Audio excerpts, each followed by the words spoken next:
बच्चों, आज की इस वीडियो में आपका बहुत बहुत स्वागत है। मैंने आपको स्पर्श भाग 2 का जो पद्य खंड है उसका पहला पाठ कबीर की लिखी साखियाँ जो हैं उसकी पुनरावृत्ति प्रारंभ की है, यानी रिवीजन वीडियो ये चल रहा है। इस पाठ पर इससे पहले मैंने एक वीडियो और डाला, अपलोड किया है, तो वो संभवतः आप लोगों ने देखा होगा। उसमें मैंने पहले आपको कबीर की जो साखियाँ हैं उन साखियों का सारांश समझाया है।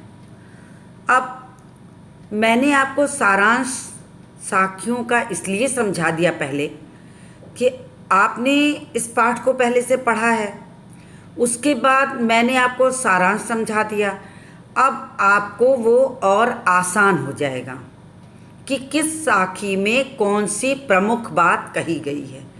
अगर आप इस बात को समझते रहेंगे तो उसके बाद जब मैं आपको एक एक साखी के एक एक दोहे को पुनः समझाऊंगी तो वो आपको और आसान सा प्रतीत होगा। तो मैं आपको पढ़ाऊंगी।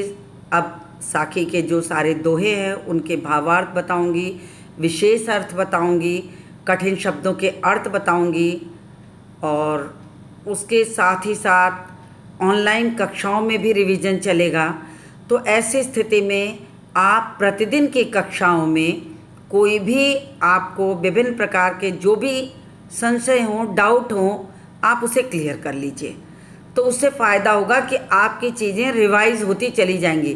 पाठों की पुनरावृत्ति अगर हो जाती है तो वो पाठ हमेशा आपके मन और मस्तिष्क में बैठ जाएगा। तो इसीलिए मुझे ये लग रहा है कि अब पुनरावृत्ति के दौरान सभी बच्चों को इसके साथ जुड़ करके, जिनका छूट गया है या जिन्होंने कक्षा के दौरान नहीं पढ़ा था, पुनः पढ़ाया गया फिर भी नहीं पढ़ा, वो इस रिवीजन के माध्यम से अब मैं सारी चीज़ों को पुनः एक एक करके समझाऊंगी। तो मुझे उम्मीद है कि आपको वो अच्छे से समझ में आ जाएगा। तो मैं आपको अब ले चलती हूँ सीधे साखियों पर और उस दोहों को पढ़ूंगी और पढ़ने के साथ साथ ही आपको समझाऊंगी। तो आप भी मेरे साथ तैयार होइए। मैं दोहों को पढ़ाना प्रारंभ करूंगी, उसका भावार्थ, उसकी व्याख्या करूंगी। तो इस तरह से हमारे इस पाठ की पुनरावृत्ति हो जाएगी। तो मुझे उम्मीद है कि आप तैयार हो गए होंगे। तो मैं अब इसे पढ़ाना प्रारंभ करती हूँ। तो बच्चों, हम आ गए साखियों पर। जो इसकी पहली साखी है, मैंने आपको बताया था कि एक एक साखियों का अब मैं भावार्थ बताऊंगी। आप उसे सुनिए, समझिए, देखिए भी, साथ ही साथ आप वीडियो को देखिए। इसीलिए मैंने इस रिवीजन वीडियो की पीपीटी बनाई। पीपीटी इसलिए बनाई कि बहुत सारे बच्चे जब सुन के भूल जाते हैं और उन्हें ये लगता है कि सुनने के बाद याद नहीं है, तो वो कम से कम इस वीडियो को देखेंगे, जो मैंने पीपीटी के माध्यम से पढ़ाने की कोशिश की है आपको, ताकि आप उस अर्थ को देखते रहेंगे तो वो आपको और आसान लगने लगेगा। तो मैं बढ़ती हूँ पहली साखी की तरफ और आपको समझाती हूँ। ऐसी वाणी बोलिए मन का आपा खोए, आपन तन शीतल करे औरन को सुख होए। अब देखिए, कबीरदास जी ने अपनी साखियों में लगभग हमेशा ही कोई न कोई नीतिपरक बात कही है। नीतिपरक बात का मतलब होता है बच्चों कि हमें क्या करना चाहिए, कौन सी चीज़ हमारे जीवन में महत्वपूर्ण है।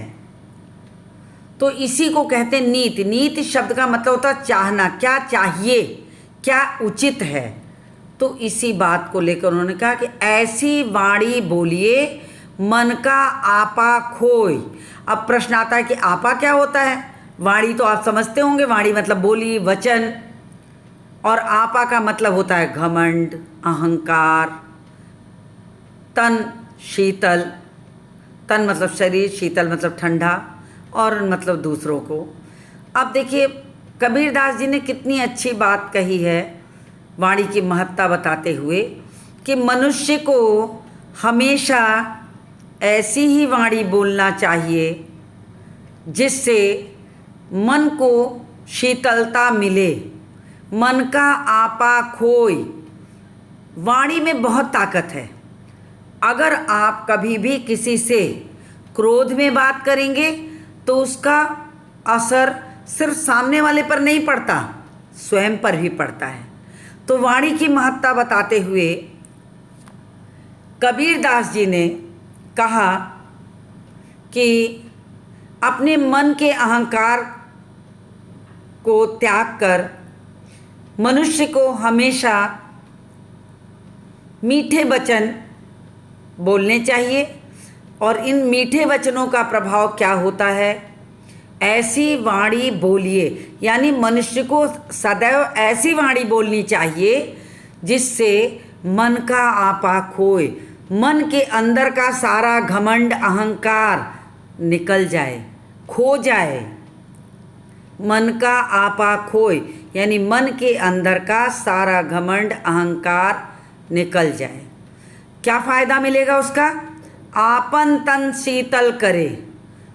जब हम बहुत ज़्यादा किसी से प्रेम से बोलते हैं, हंस कर बोलते हैं, तो सुनने वाले को तो अच्छा लगता ही है।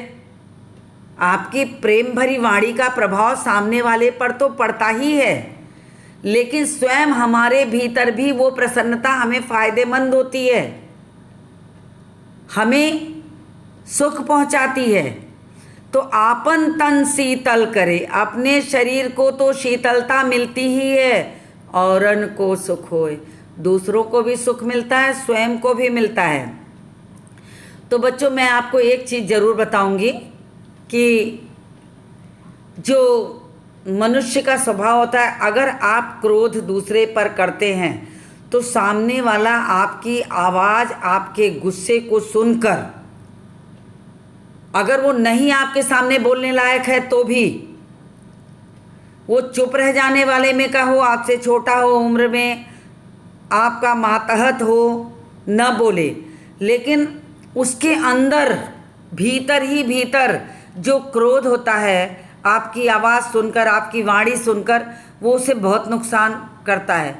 और जब आपने उसके ऊपर क्रोध किया तो आपके शरीर पर भी उसका प्रभाव पड़ा। तो यही कहा है कि अगर क्रोध करने से सामने वाले को नुकसान हो रहा तो स्वयं को भी हो रहा। तो ठीक इसी तरीके से अगर हम मीठी वाणी बोलते हैं तो सामने वाले को अगर सुख मिलता है तो स्वयं को भी मिलता है। आपन तन शीतल करे औरन को सुख होए। अपना शरीर भी शीतल होता है, अपना मन भी शीतल होता है, और उस शीतलता का प्रभाव सामने वाले पर भी पड़ता है, दूसरों को भी उस सुख की प्राप्ति होती है। इसलिए सदैव ऐसी ही वाणी का प्रयोग करना चाहिए जिससे स्वयं को भी लाभ हो और सामने वाले को भी लाभ हो। तो यही पर कबीरदास जी ने वाणी की महत्ता को बताते हुए ये कहा है कि जो वाणी दोनों को सुख प्रदान करे, स्वयं को भी और सुनने वालों को, हमेशा ही हमें वैसी ही वाणी का प्रयोग करना चाहिए। अब वाणी बोल, ऐसी वाणी बोलिए, वाणी बोलिए में ब वर्ण की आवृत्ति हो रही है। बच्चों मैंने आपको अलंकार पढ़ा दिया है और आप जानते होंगे, चूँकि ये पुनरावृत्ति है पाठ की, तो मैं आपको पुनः इसीलिए बता रही हूँ कि आप में से जिन लोगों ने उस वीडियो को नहीं देखा उनको फ़ायदा मिले, वो सीखें और वो जानें। तो वाणी बोलियों में बावर्ण की आवृत्ति के कारण यहाँ पर अनुप्रास अलंकार है। और देखिए बहुत बार हम देखते हैं इनकी जो कबीर की भाषा की अगर हम बात करें तो कबीर की जो भाषा है वो कहीं भी पढ़े लिखे तो थे नहीं, कहीं भी इन्होंने पढ़ी लिखी वाली भाषा प्रयोग नहीं की है। इनकी भाषा में सभी वाणियों की मिली जुली भाषा थी। तद्भव शब्दों का प्रयोग है। देखिए शीतल लिखा है, शीतल होता है, तो शीतल शीतल, तो ये तद्भव रूप कहलाएगा कि ये भाषा का तद्भव रूप है। तो इस तरीके से देखा जाए तो यहाँ पर अनुप्रास अलंकार है और देशज और तद्भव रूपों का प्रयोग किया गया है। सधुक्कड़ी भाषा है, सधुक्कड़ी भाषा का प्रयोग है। तो इस तरीके से यहाँ पर इन्होंने इन सारी चीज़ों का प्रयोग करके अपने इस दोहे में बताया है। छंद की बात करें तो इन्होंने दोहे छंद में लिखा है। अगर आपसे काव्य सौंदर्य में पूछा जाए कि इन पंक्तियों में कौन सा छंद है, तो आप उसे बताएंगे कि इन पंक्तियों में दोहा छंद का प्रयोग किया गया है। तो इस तरीके से आप उसे इसका उत्तर दे सकते हैं, जो आपसे 1 नंबर के लिए पूछा जा सकता है। तो मैं बढ़ती हूँ अब आगे की ओर और साखी की जो अगली साखी है, जो अगला दोहा है साखी का, मैं उसे अब पढ़ाऊँगी और आप उसे ध्यान से सुनिए। कस्तूरी कुंडल बसे मृग ढूंढे बन माही, कस्तूरी कुंडल बसे मृग ढूंढे बन माही, ऐसे घट घट राम हैं दुनिया देखे नाही।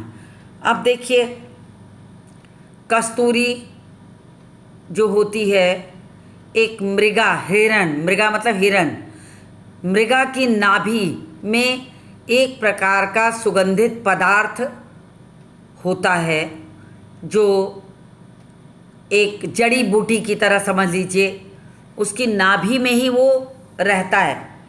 लेकिन हिरण को इस बात का पता ही नहीं है और जब उसकी सुगंध बाहर के वातावरण में फैलती है तो हिरण उसी सुगंध से मतवाला हो जाता है। तो यही इसी भाव को लेकर कबीर ने अपने इस दोहे में जो मुख्य बात कही है, समझाने की है कोशिश, उसे मैं आपको समझाती हूँ कि कस्तूरी कुंडल बसे मृग ढूंढे बन माही। कस्तूरी जिससे इत्र बनाया जाता है, जो एक प्रकार का पदार्थ है सुगंधित, जिससे इत्र बनाया जाता, सुगंधित इत्र बनाया जाता है। इत्र बहुत छोटी छोटी शीशियों में एक सुगंधित पदार्थ होता है जिसकी सुगंध काफ़ी तेज होती है, उसी को इत्र कहते हैं, जिसको आप परफ्यूम की तरह समझ सकते हैं। तो कबीरदास जी ने कहा कि जो कस्तूरी हिरण की नाभि में वास करती है, हिरण की नाभि में वास करती है, उसे स्वयं हिरण उसकी सुगंध से मतवाला होकर उसे जगह जगह ढूंढता है। हिरण को ये पता ही नहीं है कि जिस सुगंध से वो मतवाला हुआ है वो उसकी नाभि में ही है। कुंडली मतलब नाभि। तो वो उसे जंगल के कोने कोने में इधर उधर ढूंढता फिरता है। ऐसे घटी घटी राम हैं दुनिया देखे नाई। अब इन्होंने कहा कि मनुष्य की भी ठीक स्थिति यही है। हम मनुष्यों की स्थिति क्या है कि हमें पता ही नहीं है कि ईश्वर का वास तो हमारे भीतर होता है। ठीक वैसे ही जैसे हिरण को ये पता ही नहीं है कि जो कस्तूरी है वो उनकी नाभि में बसी हुई है और उसी की सुगंध से वो मतवाला हुआ है। ठीक ऐसे ही मनुष्य को ये पता ही नहीं है कि जो ईश्वर हमारे भीतर वास करता है, हम उसको अपने भीतर नहीं ढूंढते, भीतर नहीं खोजते, हम उसे मंदिरों में, मस्जिदों में, इधर उधर तलाशते फिरते हैं। हम नहीं समझ पाते कि ईश्वर का वास हमारे शरीर में है। हम उसके महत्व को समझ नहीं पाते अपने भीतर होने का। तो हम क्या करते हैं, देवालय, तीर्थ स्थान, मंदिर, मस्जिद, काबा, कैलाश, हर जगह पहुंच जाते हैं और वहाँ गए बिना हमें चैन नहीं पड़ता। कबीरदास जी ने कहा अपने भीतर ढूंढो, आपके भीतर वो कण कण में समाया हुआ है। दुनिया देखे नाही, ऐसे घट घट राम को दुनिया देखे नाही। संसार के लोग उसे समझ ही नहीं पाते। वो हमारे भीतर वास करता है और हम उसे इधर उधर तलाशते हैं। ठीक उसी तरह जैसे हिरन के भीतर कस्तूरी है और हिरन उसे कहाँ ढूंढ रहा है? जंगल जंगल। तो हम भी उसी मत वाले हिरन जैसे हो जाते हैं और अपने भीतर के ईश्वर को स्वयं नहीं ढूंढ पाते। तो कबीरदास जी ने यहाँ पर ईश्वर के महत्ता को बताया है। अब कस्तूरी कुंडल में क वर्ण की आवृत्ति है। क से कस्तूरी हुआ है, क से कुंडली, दोनों में क से प्रारंभ हुआ है, तो इसको आवृत्ति कहने का मतलब ये है कि क वर्ण की आवृत्ति है। और दुनिया देखे में द वर्ण की आवृत्ति है। तो यहाँ पर क्या होगा? अनुप्रास अलंकार है। और घट घट शब्द में पुनरुक्त प्रकाश अलंकार है। पुनरुक्त प्रकाश का मतलब होता है एक शब्द को दो बार हम भाव की अभिव्यक्ति को प्रभावशाली ढंग से बताने के लिए, प्रयोग करने के लिए, अपनी बात को अच्छे से बार बार प्रभाव डालने के लिए हम शब्द का जो होता है पुनरावृत्ति कर देते हैं। उसी का उसका नाम पड़ा है पुनरुक्त प्रकाश अलंकार। तो घटी घटी मतलब जोड़ देने के लिए कहा गया है, तो इसे हम कहते हैं पुनरुक्त प्रकाश अलंकार। और दोहा छंद है, यानी कबीर की जितनी भी साखियाँ लिखी गई हैं उनकी जो भाषिक विशेषता है वो लगभग मिलती जुलती है। सभी में दोहा छंद है, सभी की मिश्रित और सधुकड़ी भाषा है, और अलंकार हम आपको साथ साथ बताते चलेंगे तो आपको उसके विशेष अर्थ को भी आप आसानी से जान जाएंगे। तो कबीरदास जी ने जो यहाँ पर महत्वपूर्ण बात कही है वो ये कही है कि ईश्वर का वास हमारे भीतर होता है, लेकिन हम उसे जगह जगह ढूंढते हैं, अपने भीतर के ईश्वर को हम देख नहीं पाते। ठीक उसी तरह जैसे हिरन के भीतर जो कस्तूरी होती है, हिरन उसको समझ नहीं पाता और उससे मतवाला होकर उसे जंगल जंगल ढूंढता है। तो मुझे उम्मीद है बच्चों कि इस पुनरावृत्ति सेशन में आपको पढ़ाए हुए दोहे अच्छी तरह समझ में आ रहे होंगे, और अगर थोड़ा कम समझ आए तो इस पीपीटी में मैंने इसीलिए अर्थ भी लिख दिया कि आपको भूले तो आप यहाँ से बार बार देखें और उस अर्थ को समझें, ताकि आपको किसी की मदद की आवश्यकता ना पड़े। तो मैंने आपको ये दोहा समझाया। अब मैं बढ़ती हूँ अगले दोहे की तरफ। तो अगला दोहा जो है उसको मैं समझाती हूँ, आप उसको देखिए और समझने की कोशिश करिए, फिर मैं आपको समझाती हूँ। तो इसका जो अगला दोहा है वो है, जब मैं था तब हरि नहीं, अब हरि है मैं नहीं, सब अंधियारा मिट गया, जब दीपक देखा माही। अब देखिए बच्चों, मैं आपको बता दूं, ये जो मैं शब्द का प्रयोग किया गया है वो मैं, वो वाला मैं सर्वनाम मैं नहीं है जो स्वयं के लिए हम बोलते हैं, ये वो मैं नहीं है। यहाँ पर ये मैं एक भाव है, जहाँ हमारे भीतर अहंकार आ जाता है, हमारे अंदर घमंड आ जाता है, उसको मैं कहते हैं। जब मैं था तब हरि नहीं, हरि मतलब भगवान।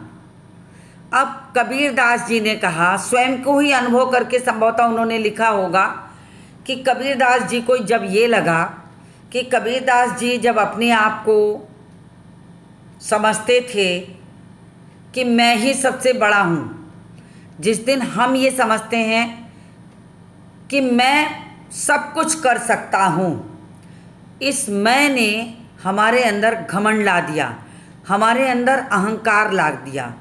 मैं ही सब कुछ हूँ, मैं ही सब कुछ कर सकता हूँ, मुझे किसी की आवश्यकता नहीं है। ये मैं जो है वो हमारे भीतर का अहंकार है, जिसको आप ईगो भी कह सकते हैं, घमंड है। तो कबीरदास जी ने यही कहा कि जब तक मनुष्य के भीतर ये अहंकार भाव, ये घमंड भाव भरा रहेगा, तब तक उसे ईश्वर की प्राप्ति कभी नहीं हो सकती। कभी भी वो ईश्वर को प्राप्त नहीं कर सकता। अगर ईश्वर को प्राप्त करना है तो भीतर विनम्रता होनी चाहिए, आपके अंदर वो विनम्रता होनी चाहिए। आपका घमंड आपको ईश्वर तक नहीं पहुंचने देगा। प्रभु की प्राप्ति करनी है तो भीतर के अंधकार को, भीतर के अहंकार को हटाना होगा, तब ईश्वर की प्राप्ति होती है। प्रभु प्राप्ति के लिए मन में विनम्रता का होना आवश्यक है।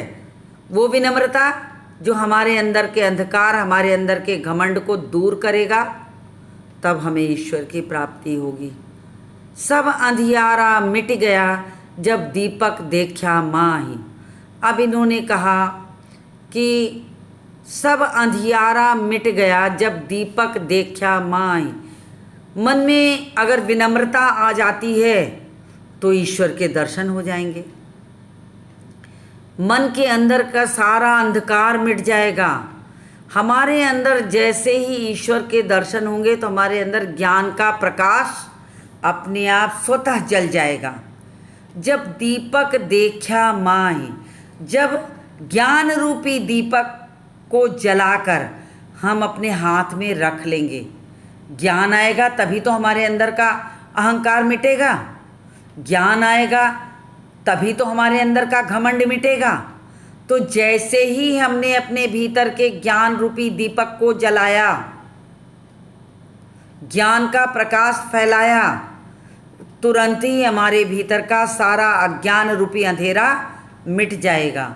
ज्ञान के आते ही हमारे भीतर का अहम मिट जाएगा, घमंड मिट जाएगा, और जब घमंड मिट जाएगा तो हमें ईश्वर की प्राप्ति हो जाएगी। तो बच्चों, यहाँ पर कबीरदास जी ने यही बात समझाई है कि ईश्वर प्राप्ति आसान काम नहीं है। ईश्वर प्राप्ति के लिए स्वयं के भीतर के अहंकार रूपी अंधकार को मिटाना है, और उस अंधकार को मिटाने के लिए ज्ञान रूपी प्रकाश को, ज्ञान रूपी दीपक को जब हम अपने भीतर जलाएंगे, रोशन करेंगे, उस रोशनी को करेंगे ज्ञान की रोशनी में, तब हमारे भीतर का अंधकार मिटेगा, अहम मिटेगा, और हमें ईश्वर की प्राप्ति हो जाएगी। तो कितनी सुंदर बात कबीरदास जी ने यहाँ पर समझाई है कि जब मैं था तब हरि नहीं। जब तक मेरे भीतर मैं का भाव था, अहम का भाव था, तो ईश्वर की प्राप्ति मुझे नहीं हुई। और जैसे ही मेरे अंदर ये मैं मिटा, ये अहंकार मिटा, और मिटा कैसे? जब हमने अपना ज्ञान रूपी दीपक जला लिया। ज्ञान के प्रकाश के जलते ही अज्ञान रूपी अंधेरा मिट गया और ईश्वर हमें प्राप्त हो गया। तो इतनी सुंदर बात कबीरदास जी ने यहाँ पर समझाई है, जो मैं आपको समझा रही हूँ। बच्चों, ये रिवीजन है, और रिवीजन का मतलब होता है कि आपको किसी भी तरह का संशय नहीं होना चाहिए। पुनरावृत्ति कराई जा रही है, आपको पाठों की पढ़ाया जा चुका है, इसलिए विशेष ध्यान देंगे तो अच्छे से बातें समझ में आ जाएंगी। इसीलिए मैंने सारी चीज़ सामने रखी है आपके, कि आप उसे देखिए और समझिए। तो इसका जो विशेष अर्थ है वो है, प्रभु प्राप्ति के लिए मन का अहंकारहीन होना आवश्यक है। कहने का तात्पर्य, यदि ईश्वर को प्राप्त करना है तो अपने भीतर के घमंड को मिटा दो। ईश्वर आसानी से नहीं मिलता। ईश्वर प्राप्त करने के लिए अपने भीतर के मैं को मार दो। मैं खत्म होगा तभी ईश्वर मिलेगा। तो इन्होंने कितनी सुंदर बात कही है। फिर उसका हरि है मैं नहीं, दीपक देखा माही, दीपक देखा दावर्ण की आवृत्ति अनुप्रास अलंकार। तो यहाँ पर इन्होंने कितने सुंदर ढंग से बात को समझाई है। और अंधियारा और दीपक दो ऐसे शब्द आए हैं जिन शब्दों को अगर हम कहें तो श्लेष अलंकार है। दीपक से हम रोशनी भी लेते हैं, लेकिन यहाँ पर दीपक ज्ञान रूपी दीपक है। तो इस दीपक ने अपने अंदर एक दूसरा अर्थ चिपका के रखा है, छिपा के रखा है, जो ज्ञान की बात है। तो श्लेष हो गया। दोहा छंद है, जो मैंने आपको पहले ही बता दिया है कि कबीर के सारी की सारी साखियाँ में छंद पूछा जाए तो आप दोहा ही लिखेंगे। और भाषा वही सधुक्कड़ी मिली जुली मिश्रित। तो मुझे उम्मीद है कि आपको इतनी बातें समझ में आ गई होंगी। और इतनी बातों के साथ ही साथ मैं अब बढ़ती हूँ अगले दोहे की तरफ, और अगला दोहा आपको समझाती हूँ। अगले दोहे में कबीरदास जी ने कहा है कि जो इनका अगला दोहा है, पहले मैं पढ़ दूँ उसे। सुखिया सब संसार है, खावे और सोवे, दुखिया दास कबीर है, जागे और रोवे। अब देखिए कितनी अच्छी बात इन्होंने कही है, ध्यान दीजिएगा बच्चों।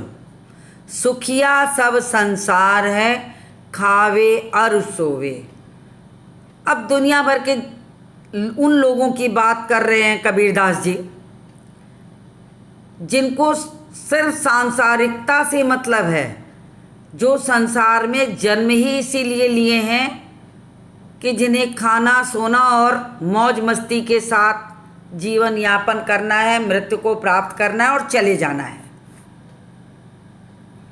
लेकिन कबीरदास जी कहते हैं सुखिया सब संसार है, खावे और सोवे, कि जितने लोग इस संसार भर में दुनिया भर के लोग जो हैं सांसारिकता में अनुरक्ति और प्रभु के प्रति विरक्ति भाव देखकर कबीरदास जी ने ये कहा है। प्रभु के प्रति विरक्ति का मतलब होता हम ईश्वर को पाना तो सब चाहता है, प्रयास कोई नहीं करना चाहता। आसक्ति और विरक्ति दो शब्द है, अनुरक्ति भी कह सकते हैं। मतलब लगाव और दुराव। अनुरक्ति लगाव, विरक्ति दुराव। तो इन्होंने कहा कि संसार के लोग तो अपनी सांसारिकता में इस तरह जुड़ गए हैं कि उन्हें कुछ मतलब नहीं किसी चीज़ से, वो ईश्वर प्राप्त करने की बात नहीं सोचते। वे खाते हैं और मौज की ज़िंदगी में व्यतीत करते हुए सोते हैं, ज़िंदगी के दिन पूरे करके चले जाते हैं, कोई चिंता नहीं। लेकिन कबीरदास जी ने कहा है कि एक बार यदि ईश्वर प्राप्त करने की लगन लग जाए, दुखिया दास कबीर है, जागे और रोवे। इस संसार के एकमात्र दुखी व्यक्ति कबीर ने स्वयं को कहा और उन भक्तों को कहा जिन भक्तों को भगवान की लगन लग गई है, जिन भक्तों को ईश्वर प्राप्ति करने की लगन लग जाती है, उन्हें चैन नहीं आता, वो खाकर सो नहीं सकते, वो सांसारिकता में जीवन व्यतीत नहीं कर सकते। उन्हें हर प्रकार से ईश्वर प्राप्त करना अगर है तो ईश्वर प्राप्त करने के लिए उन्हें प्रयासरत रहना पड़ेगा। तो कबीरदास जी ने कहा कि जिसे एक बार ईश्वर प्राप्ति की लगन लग जाएगी, वो बिना उनके वियोग में जीवित नहीं रह पाता, रात दिन आंसू बहाएगा और दुखी रहेगा। तो कबीरदास जी ने सबसे पहले स्वयं को ही कह दिया कि स्वयं को मैं देखता हूँ कि हर प्रकार से कि मैं ही संसार का सबसे बड़ा दुखी हूँ, क्योंकि मुझे ईश्वर प्राप्ति की लगन लग गई है और मेरी ही तरह जिन भक्तों को ईश्वर प्राप्ति की लगन लग जाएगी, वो संसार में खा के सो नहीं सकता। तो कबीरदास जी ने कहा कि एक बार भक्त को अगर भगवान की लगन लग जाए तो उसे फिर कहीं और चैन नहीं आता। तो यही बात कही गई है इस साखी में। और कबीर दास जी ने ये कहा है कि मनुष्य जो होता है वो सांसारिकता में लिप्त होता है। कैसी सांसारिकता में? ये मेरे बच्चे हैं, ये मेरा परिवार है, ये मुझे इसके लिए ये बनाना है, मकान बनवाना है, घर बनवाना है, ये सांसारिकता है। इसी को माया मोह भी कहते हैं। तो हम इसी में लिप्त होते हैं। हमारा ध्यान ईश्वर की तरफ तब जाता है जब हम सारे ओर से बेसहारा हो जाते हैं, तब हमें ईश्वर दिखाई पड़ता है। लेकिन जिस दिन व्यक्ति को इसकी लगन लग गई, फिर उसे कोई सांसारिकता नहीं बांध सकती, कोई उसे रोक नहीं सकता। वो चाहे जो हो जाए, ईश्वर प्राप्त करके रहेगा। तो इन्होंने यही बात यहाँ समझाने की कोशिश की है। और सुखिया सब संसार में सवर्ण की आवृत्ति होने के कारण अनुप्रास अलंकार है। दुखिया दास में दवर्ण की आवृत्ति है। सुखिया दुखिया जैसे शब्दों में स्वर मैत्री अलंकार है। छंद दोहा ही है। आम बोलचाल की भाषा है। तद्भव शब्दों का प्रयोग है। सधुक्कड़ी भाषा का प्रयोग कवि ने किया है। तो कबीरदास जी ने अपनी इस पंक्ति के माध्यम से इतनी सुंदर ढंग से ईश्वर की प्राप्ति का साधन बताया है। तो आज मैं अपने इस वीडियो को यहीं समाप्त करूंगी। और अभी इस पाठ की कुछ साखियाँ जो हैं शेष बची हैं, जिसे मैं अपने अगले वीडियो में पुनः समझाऊंगी। अगला वीडियो पुनरावृत्ति वीडियो ही रहेगा। तो शेष बची हुई साखियों को मैं उसमें समझाऊंगी। आप उसे देखना बिल्कुल ना भूलें। और साथ ही साथ पाठों पर आधारित कुछ अतिरिक्त प्रश्न भी समझाऊंगी। तो अगर आप उसे नहीं देखेंगे तो आपका यह पाठ अधूरा रह जाएगा। तो मेरा आपसे अनुरोध है कि आप पूरा वीडियो देखा करिए। एक पाठ पर बने हुए पूरे वीडियो को जब देखेंगे तो आपको किसी सहारे की आवश्यकता नहीं होगी। तो मैं अपनी बात यहीं समाप्त करती हूँ करके मैं कर दे और मिलती हूँ आपसे अगले वीडियो में।